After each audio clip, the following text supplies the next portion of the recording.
94 for Snatch. Glorious Bastards should be above 100. What's going on, everybody? We are here for Sang Lucci TV. Tuesdays, we have a special edition for you. Oh, yeah. You're here with the crew.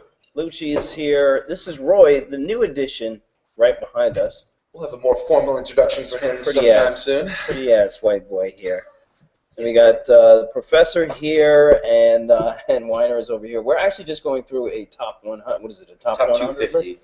Top 250 movies list. IMDb.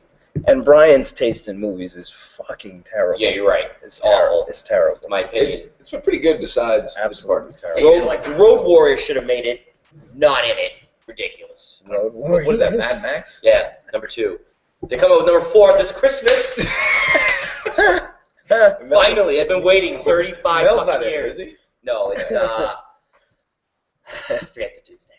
Some dude. All right, guys. So the goal of today here, we are going to talk to you about the top 10 things to refuse. What are we? That we refuse to give a fuck about in Tom 2014.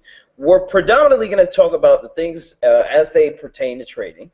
However, you know, we are going to throw some other things into the mix here. Of course. However, before we start all this, I would like to show you a couple screenshots of some charts that will make you throw up. And if they don't, well, then you're not really a trader, to be honest. So here's one. Here's the first one. And this right here is the Netflix option that I traded from yesterday into today. And I bought this at $4, and I sold, you know, up around $8, $9. I got some out at 10, and then this morning I was able to take another chunk of it as well. In total, I made, let's say, 16 grand, maybe. What was on the table? Well, there's a lot more. So let's take a look at another one. And this right here is Priceline. And this is all today, by the way. Oh, this is $5 to 28, maybe. Yeah, $28. We had a guy in the chat room actually that snaked one of those from 6 to 24, which was very impressive. One contract? Which was very impressive. I don't know how many contracts he traded. He's you know, he's a little. He's a new guy. No. $1,800 if you do one lot. He's definitely been around. He's definitely been around the block. And here's the last one. And the last one is Tesla. And Tesla, as you can see, I mean, this thing gapped up like 15 points.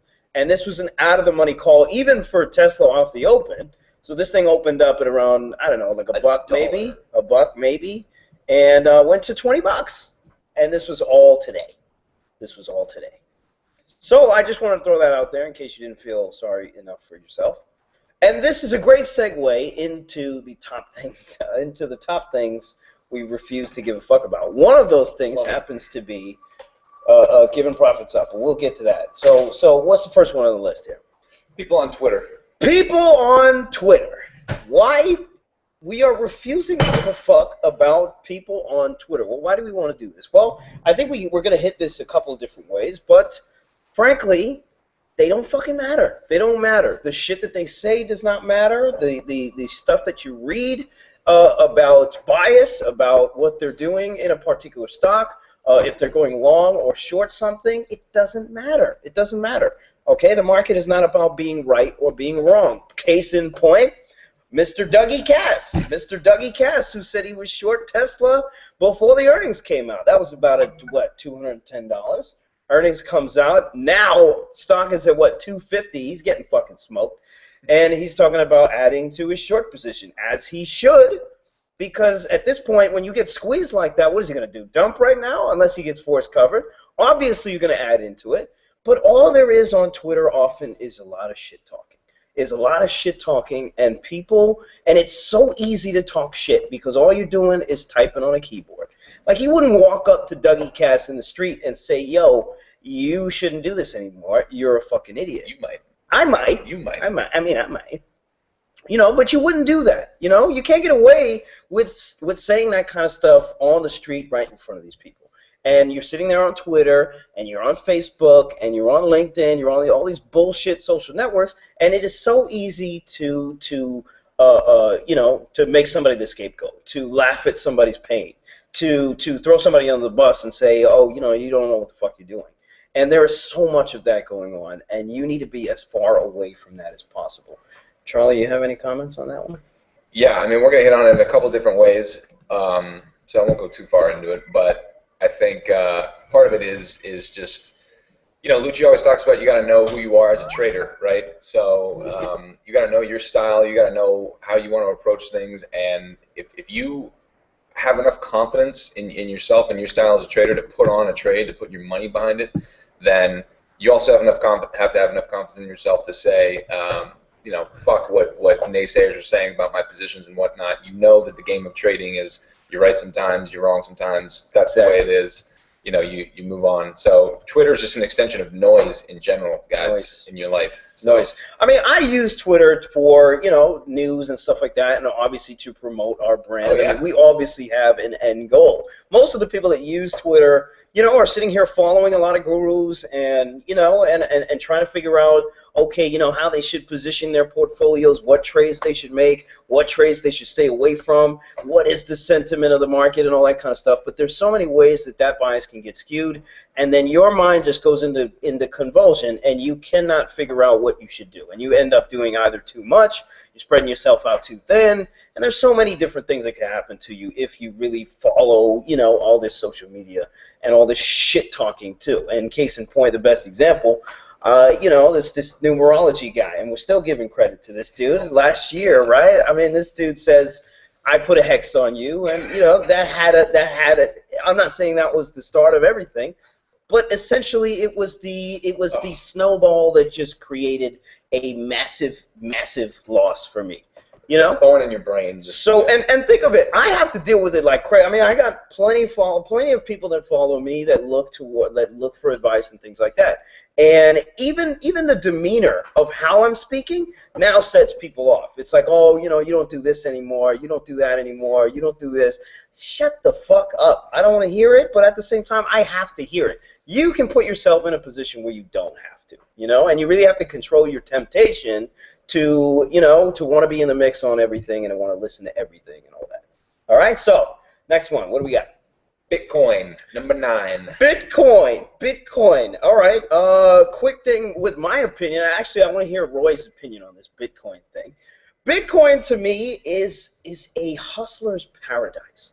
It has opened the door to so much hustling, illegal and legal hustling, that you wouldn't believe it. You wouldn't believe it. You're talking about money laundering. You're talking about all kinds of things that are just happening as a result of Bitcoin being traded publicly and things like that. I mean, we even saw news of a hack where they stole what 350,000 coins for a value of what 20? I don't know. 350 million. How about the whole exchange? 350 million. It was 6% of all Bitcoins. Right. And this was reportedly stolen. You know, how are you going to launder all that money? What's going to happen as a result of that? Then you have the largest Bitcoin exchange, which just goes blank.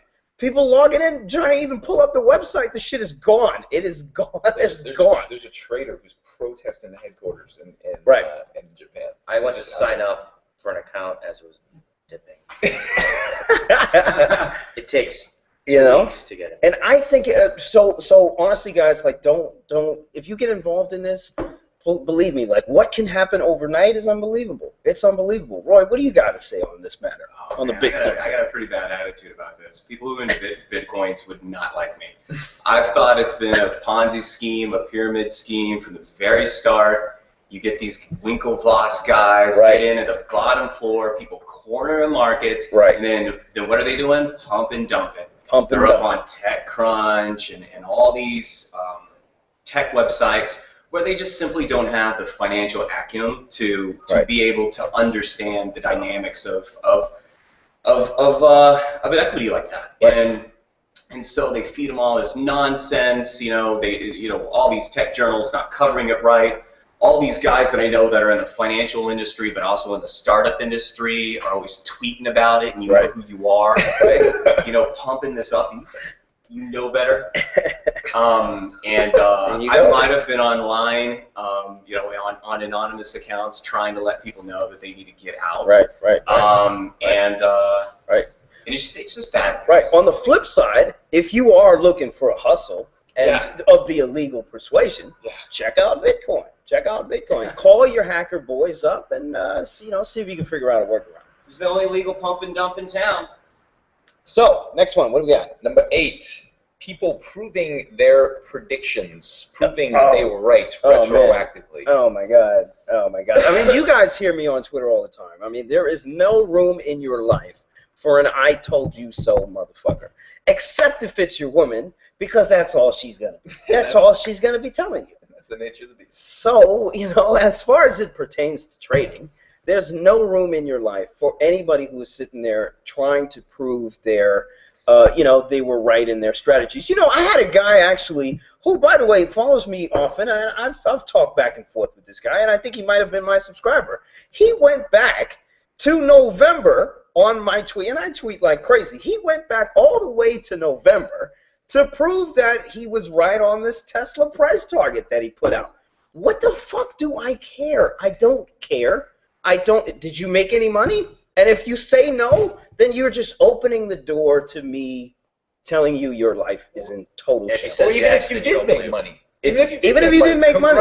Like for every time-stamped tweet that someone has saying, look at me on December 12th, I said XYZ, there's 50 that you're not going to go through that show you saying stuff that did not come to fruition. So unless you wrote a book about the coming recession, and even then, I don't, right? People are rolling the dice. People are writing books all the time. Right. So this goes back to at some point. This goes back to our first thing. There's no right or wrong in the markets. They say Kramer and all these people are only right 50% of the time. And that's if that. For me, my win rate, guys, it's less than 50%. I can still pull out hundreds of thousands of dollars in this market. It is not about being right or wrong. If you care about being right or wrong, then there's no place for you in this market. And there's no place for you on my Twitter feed, and I don't want to have anything to do with you. Next one.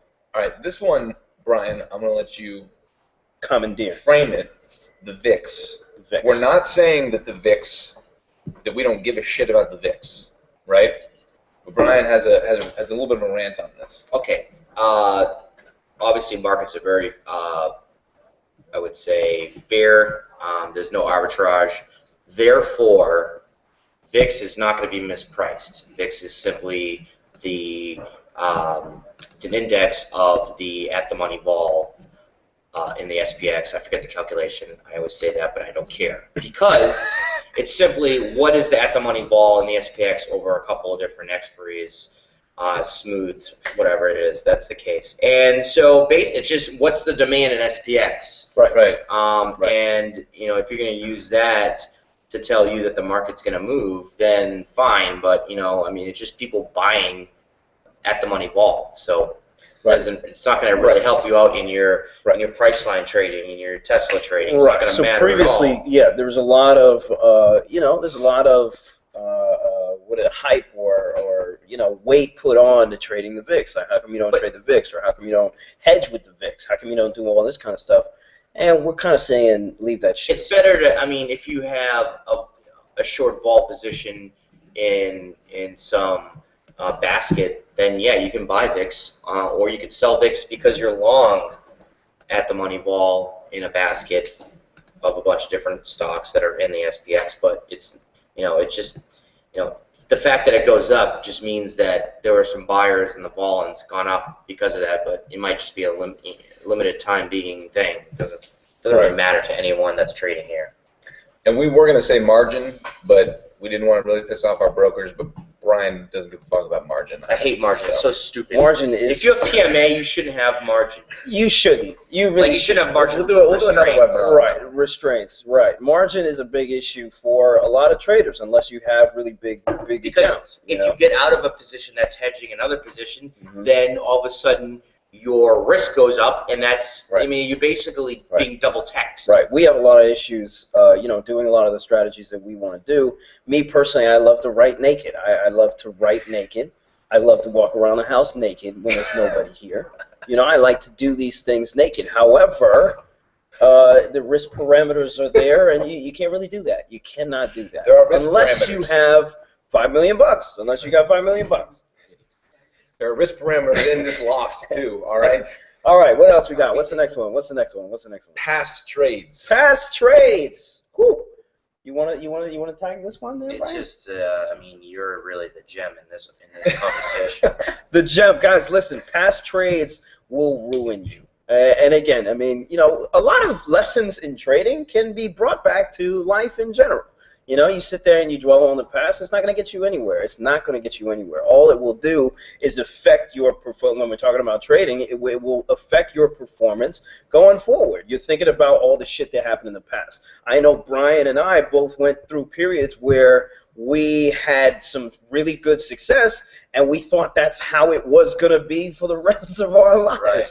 But, you know, and you know, us having to come back and scrape the bottom of the fucking barrel, it's not even in your mindset. So having to do that, you can't even do it. But in order to get to where you need to go, you have to do what's, you gotta move on. what's right in front of you. You have to move on. You have to. I put on this I thought first solo was gonna go up, didn't? It went the right percentage, but the wrong way. You know, nothing I can do about it. Right. All you can do is make up for it the next day. Absolutely. Absolutely. Guys, for a little context, we'll give you more of an introduction to Roy later, but he's worked with, you know, hundreds of traders on their trading game. Question for you, Roy. How do you help a trader remember, you know, the positive lesson? Like, how do you have them have selective memory in a way that's positive, right? So if you got a guy who, you know, has made some awesome trades, you want him to remember those and you want to remember his lessons, but you also don't want him just dwelling in the past, right? Yeah, I mean, it's. I think it helps to have some kind of infrastructure going in, some way that you look at your trades, whether good or bad, some kind of methodology that you can go back and say, did I follow my rules or did I not? A bad trade, what is that? What is a bad trade? Is a bad trade because you lost money or because you made money? Or is it a bad trade because you broke your rules or you followed your rules? You know what I'm saying? Okay. And so when you're not looking at it the right way, when you left money on the table but you did the right trade but you're beating yourself up for it, is that a bad trade? Right. If you follow your rules and if you have rules and you have a methodology around that, you'll be able to go back, look at those past trades, break them down, analyze them, figure out how to improve, either make adjustments to your trading methodology or do psychological work to improve. Dude. That's great. Word. That's great. Shit. Word. Maybe you should do the psychology section in my class. Oh, we're working. Mine is a little bit more raw. We're working on it. Mine is a little bit more raw. Oh yeah, we got great things to come, ladies and gentlemen. All right. So what do we got? What's the next one? What anyone else is doing. This is similar what anyone else is doing. Yeah, similar to what Twitter, we had before. Yeah. By the way, for anybody new coming in, we are doing the 10 things we refuse to give a fuck about in 2014 as it pertains to trading. And this one recently is what anyone else is doing, right? So I'll give you a perfect tip. Let me just preface this, right? I used to run a chat room through Profitly, and this was where I had to put out alerts, right? I had to put out an alert, so I had 200 to 300 subscribers, and they all wanted to be spoon-fed this shit, right? You know, so I had to say, okay, buy Apple Weekly call, X, Y, and Z expiration, buy this strike price, and then try to get around X, Y, and Z price, right? And then, you know, obviously for my exits, I had to do that as well. Now, obviously, this was in real time. Now, as we said before, you know, being able to do this consistently, let's say over a 75% win rate for options, for weekly options, very complicated. It's very complicated. I got out of that model. Why? Because it wasn't worth it. I was sitting there spending too much time trying to baby everybody else that my own trading was taking a backseat completely. And, you know, I'm sitting there worrying about everybody. I'm worrying about everybody else. I'm worrying about the welfare of everybody else. And let's face it, you are a trader. Now, as much as we try to facilitate a team approach, at the end of the day, it's your own psychology. It's you that has to press the button. It's you that has to, you know, go long, go short, or whatever the hell it is. It's you that has to do that. If you sit there and worry about everybody else, worry about what I'm doing, worry about, you know, what all these other people are doing, that is too many things to manage mentally for you to make a solid trade and not make bad decisions while you're in that trade. And that's really the crux of it, you know. Yeah. And one of the reasons that I wanted to bring this up, because I'm reading Reminiscence of a Stock Operator right now. But Shark, you remember the Shark, the price line? Yeah. He said it was 10 contracts. Oh, 10 contracts. He said it was 10 contracts. Good for you, Shark. Damn. So that's a chunk right there. That is a chunk. Yeah, he got that from $633 to $24. That's awesome. What is that? 20 grand? That's 20 grand on 10 contracts. That's a Sang Lucci day. That's 18 grand. Yeah, 18 grand on 10 contracts. He had a Sang Lucci day on 10 contracts. So anyways, I'm reading Reminiscence of a Stock Operator, and one of the things that he talks about is how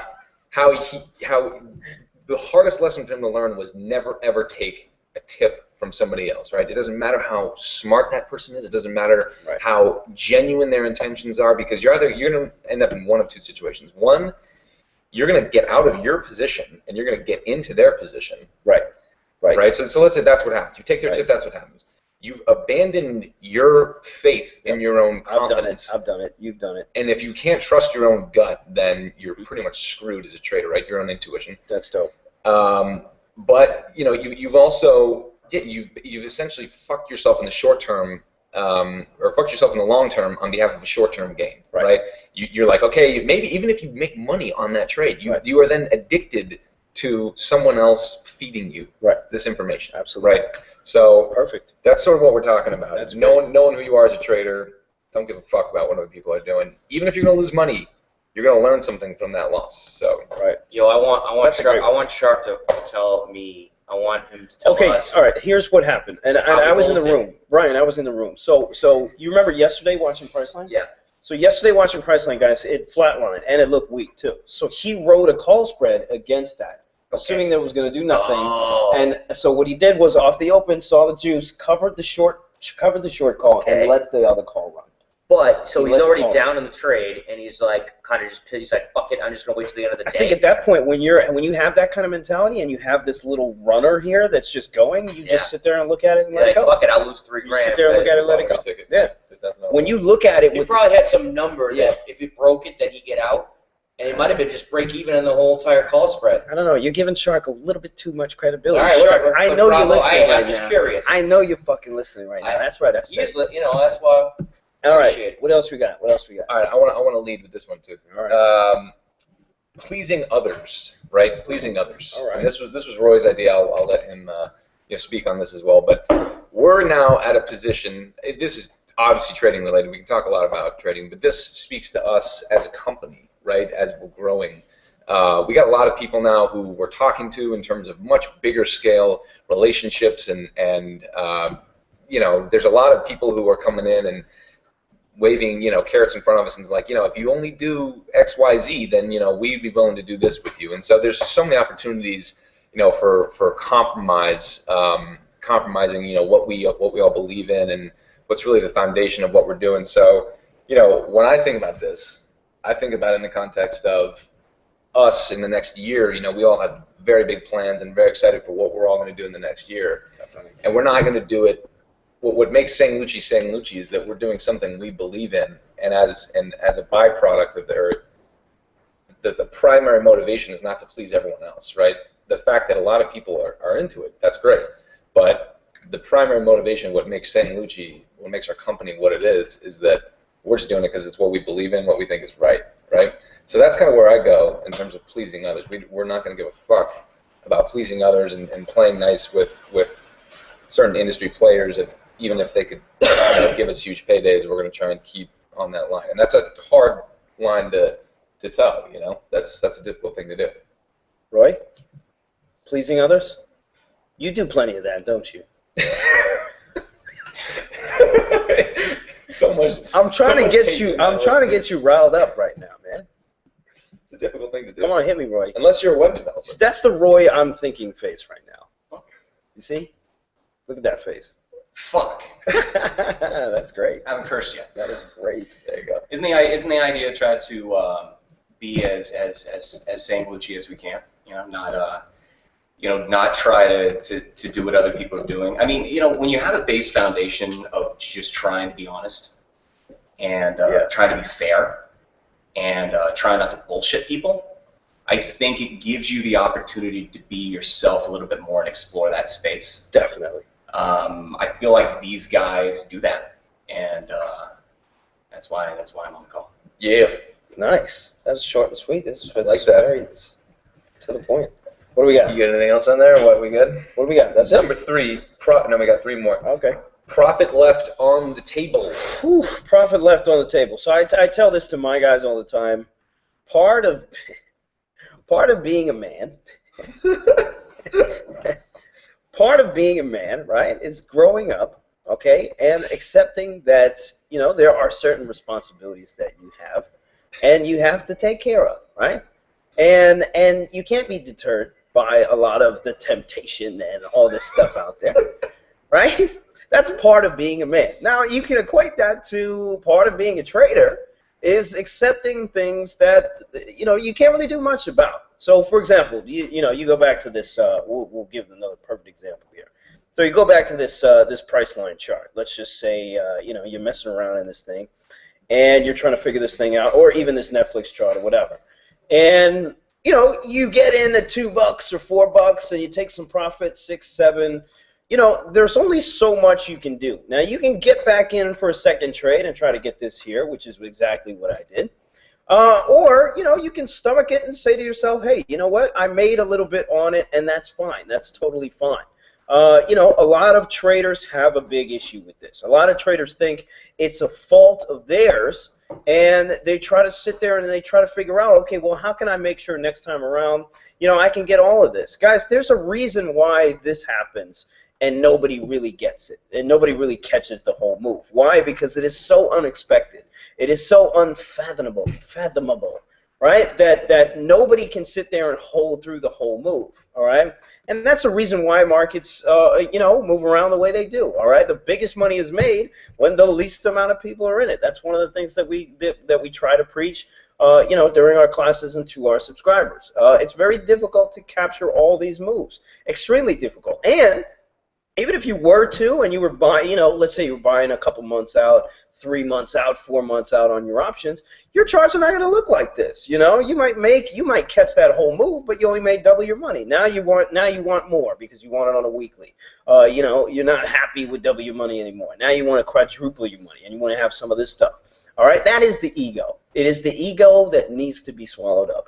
And again, you're not going to be 100%. You're never going to be able to swallow that up completely. You guys see me bitching and moaning all the time about profits left on the table. There is nothing you can do about this, though. There is literally nothing you can do about this except just accept it in your mind that that is a cost of doing business, just like taking losses. Okay, leaving profits on the table. Okay, massive profits like this. It's part of being a trader, and it's going to happen every single day. Okay, even the best traders are out there saying, coulda, woulda, shoulda, all the time. All the time. Brian, you got anything on that one? Nope. I think you said it all. He's pissed because it probably happened to him today. All right, what else we got? It's number 2, next 2, last 2. We say the best, most controversial 2 for last. Going to be the best. Let's go. Penny stocks. Woo! Penny stocks. Penny stocks, and again, like, you know, apologies if we actually no apologies because this is refusing. We don't give a fuck. We don't give a fuck. That's what this is all about, right? Penny stocks, ladies and gentlemen, it's a lot of smoke. It's a lot of smoke. Yes, you can make money and all that kind of stuff. However, you're talking about thousands and thousands of different stocks. You're talking about a community and network of people that all thrive on the same pump and dumps, the same mailers, the same nonsense. And it is extremely, it is a very, what is it? What is the word I want to use? Dirty. Dirty. It's dirty. Manipulative. It's dirty. It's very manipulative. Extremely. You know, and large cap world, to be honest, I mean, you know, it's still manipulated, but it's free of a lot of that mass jargon as far as mailing campaigns and things like that. Roy, you did a lot with pennies before. What's your thoughts on pennies? I did nothing with pennies before. Oh, my bad. Nothing. Okay. Nothing. I remember having a conversation with you about No, Well, that never happened. It never happened. No, Okay. but I you know, it's interesting though because you see individuals out there doing education on penny stocks.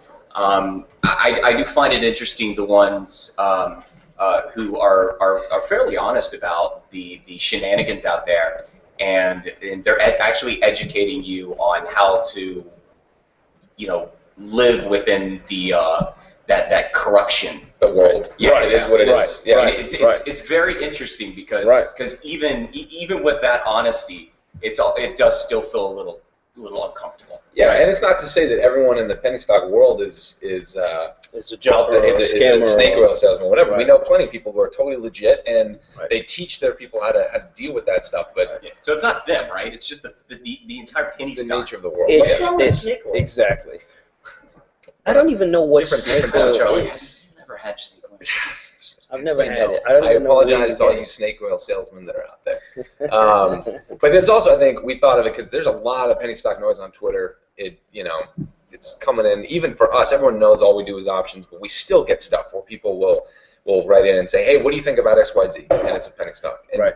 Just so you guys know, yeah, we love the options because the volatility, because of charts like this, but we love them also because they're not. We know they're not being we don't know they're not being manipulated, but at least it's not a pump and dump. It's not really blatant. smart manipulation. Yeah, it's not blatant. Like, you're fighting against market makers, you're fighting against other hedge funds, you're fighting against a lot of smarter institutions out there. So, in essence, you can still say it's a pretty crazy game, but at the end of the day, again, the penny stock world, there's a lot of hidden interest there that you need to know about before you get in these things, and a lot of people are just led blindly to the slaughter, and that's really difficult to base a career on. It's very difficult to base a career on. And anybody in the chat rooms who sends me a stock and I pull it up and it's a penny stock, I ban them from the chat room. Banned. I ban them from the chat Mute. room. All right, last one, guys. Last one, and we'll wrap it up. All right, this one is technical analysis, and we mean this in the sense of Oh boy. anything. What is this? Anything besides what the tape is saying, and I think Okay. we mean this more in the context of when you're in the trade, right? But Brian, guys, Brian comes from a very advanced background of technical analysis, and he No, time out. Oh shit. Oh, I'm about to get corrected. I Time out. Go to the corner. through osmosis, like Roy was talking about earlier in the day, Right. I learned technical analysis because I thought that was the only way. Right. I didn't know that was the only any other science All right, beside all right. it. I didn't know about Right. market profiling. I didn't know about tape reading. Right. Okay. But Right. the more I learn about the tape reading, which I used to look at the tape 10 years ago and didn't think that was a science, the way to actually make money. It is. Right. Right. And I'm learning that, and I realized technical analysis Right. is a quarter of as important. It's still important, It's still important. Right. Correct. Right. but not as much as I thought it was even a year ago. So, in the Sang Lucci school of thought, in the interest of this whole list here, with the things that we refuse to give a fuck about, I haven't given two fucks about technical analysis in the last 3 years of my life. Actually, I never even gave a shit about it even when I started. Maybe to some You extent. did a little bit. Maybe You to had to some learn the extent. tape at some point. Yeah. So guys, technical analysis, there are big holes in using this as your primary form of making trades, coming up with ideas and making trades just in general, okay? Your entries and exits, if they're based off of a lot of these technical analysis indicators, you are setting yourself up for poor entries and poor exits. And the reason why is that before a lot of the major moves happen in the markets, there is a lot of manipulation, okay, and point blank. And you can see that through the price action, all right? And another thing is a lot of the large institutions, a lot of the large market makers out here, these firms, they also pay for order flow, okay? They see where all of your stops are. They see everything, all right? They know when people are in there to buy up things, or they know when demand is increasing for X, Y, and Z option, so they can sit there and float it up to you and sell you expensive ass calls all day, drop the stock out just to watch you guys fucking squirm and squeal. All right, and that's what happens every single day, every single second. All right, the ones that are in the trenches all day long trading options with me, you guys know what's up. You guys know what's up. The rest of the world is still trying to figure it out. And they're still trying to figure out, oh my God, why their stops always get hit before their move happens. They're still trying to figure out why, why when their technical indicators tell them to get in, they lose 50% of their options, end up taking a loss, and then that move that they wanted to happen happens. Okay, it's not enough to now just use technical analysis. You have to understand price manipulation. You have to understand how the other side works in order to find your edge, especially if you're trading options. So that's why, me personally, I don't give 2, 3, 4, 10, 15 fucks about technical analysis. Roy, you're a tape reader. You're a trader. What do you think? Technical analysis. Yeah, I mean, it's it's like you know, to me, there's like a level of importance of everything, but it's a function of degree. Right. And so I don't put as much of a degree of importance on the on technical analysis as I do the tape. Right. Well said. It changes depending on the situation. Cool. Well, that is it, guys. All right, guys. So that's it for our 10 thing. I hate that we have the refuse in there because then it's hard to get it out. 10 things we refuse to We give a fuck refuse about. to give a fuck about. So thanks everybody for joining. Just annoyed with. I think we actually broke. You know how Tarantino has like a count of how many like fuck times he says fuck Yeah. in his movies and Yeah. stuff? Yeah. I think we might have actually just broken his Well, record. let's send it to I didn't the swear. In a half hour. We send it to the We intern. even got Roy to swear. Well, We'll glad this was my first video. We will send it to the intern, and we'll report back to you guys on Twitter with how many times we said the word fuck. Great. All right? Thanks for joining, everybody. We'll see you guys on Thursday for the mailbag. Actually, we'll see you No, tomorrow. oh, yeah, sorry. My bad, We'll guys. see you tomorrow. Tomorrow, interview with Dr. Andrew Hill of TruBrain. We're discussing the neuroscience experiment.